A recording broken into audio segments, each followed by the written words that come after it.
The first criminal trial of former US President Donald Trump will begin in Washington, D.C. on March the 4th, 2024. He's being prosecuted there on charges of attempting to overturn the 2020 presidential elections. But despite facing multiple civil and criminal charges, Trump remains the favourite to become the Republican Party candidate in next year's presidential elections.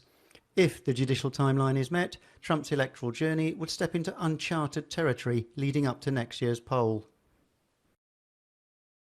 There is a chance that he could be convicted of one of these alleged crimes or one of these indictments, but not likely that he'd go to jail. But if he does, in that odd hypothetical, he could still run for office.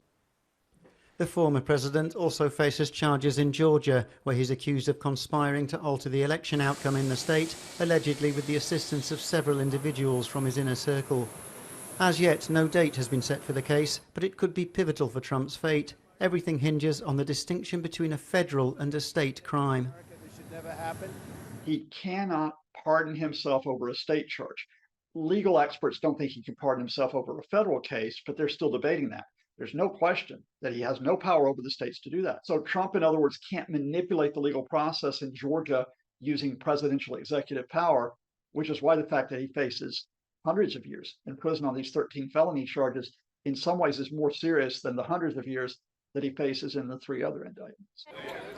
Trump's agenda for 2024 is piled high with lawsuits, both criminal and civil. But despite the serious accusations against him, all of which he denies, they've barely made a dent in his image in the eyes of his Republican fan base. Yes, he can run for president, but could he actually go into the White House for a second term if he was elected? That, like so many things with Donald Trump, is unprecedented territory.